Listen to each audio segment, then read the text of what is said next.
Christmas comes early to the good children of the Netherlands. In mid-November, St.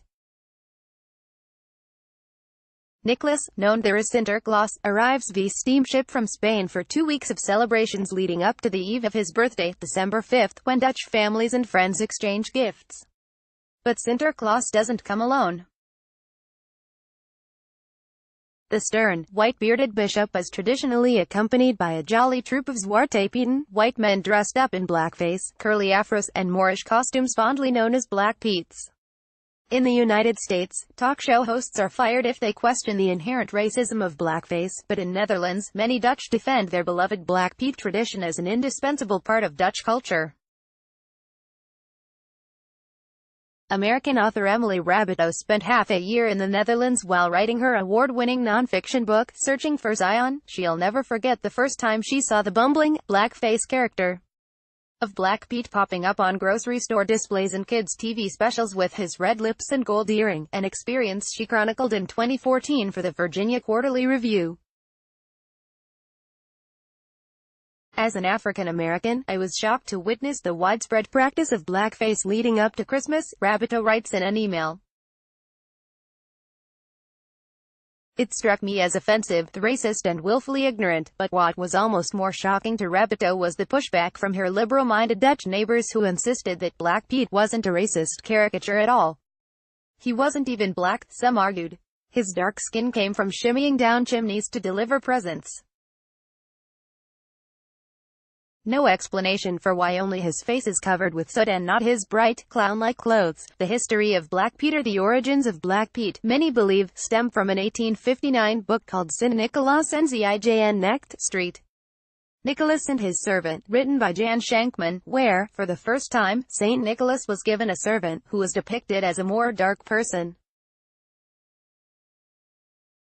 It seems to have been part of a tradition of removing the punitive side of Christmas, punishing the naughty children, away from a religious figure and giving it to a sidekick or servant, rather like Krampus in Austria and Germany. For most Dutch people, Black Pete is wrapped up in the overwhelmingly joyful and cozy emotions associated with Christmas in the Netherlands. Starting with the arrival of Sinterklaas and the Black Petes in November, Dutch children and adults write Christmas poems for friends, family and coworkers. They sing festive songs and attend jubilant Sinterklaas parades. It's perfectly lovely, unless you happen to be Dutch and black. Probably every black person in the Netherlands has been called a Black Pete at least once in his or her life, especially in the weeks prior to December 5th, wrote Dutch journalist Marta van der Wolf.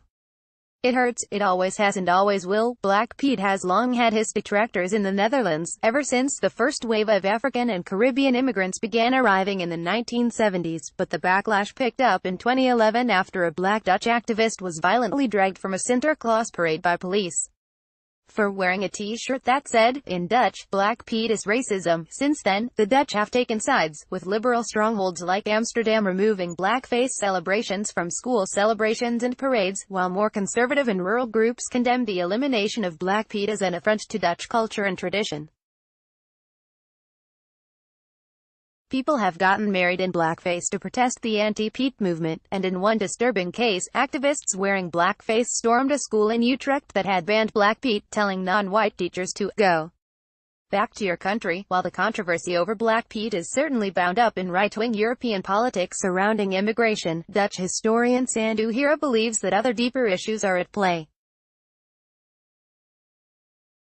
Hira was born in the former Dutch colony of Suriname in South America.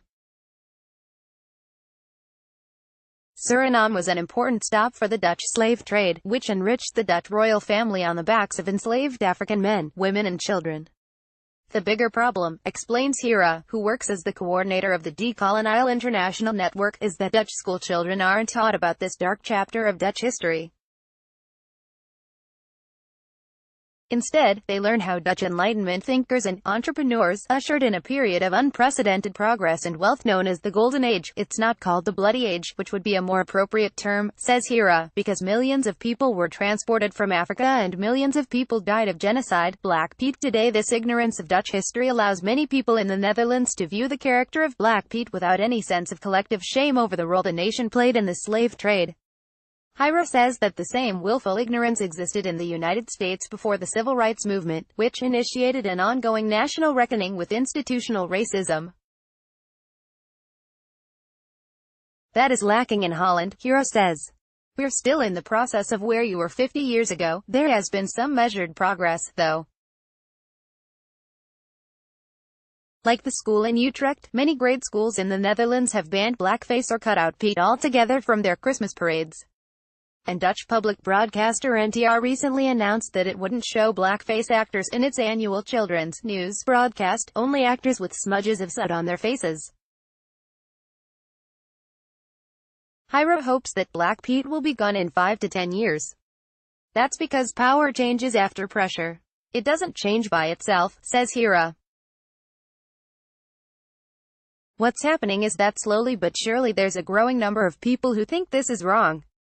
The fact is that it's not touching on the fundamental pillars of Dutch society. If you leave out the character of Zwarte Piet in blackface, American author Rabbito is less optimistic, seeing the battle over Black Pete as a symptom of something that runs much more than skin deep.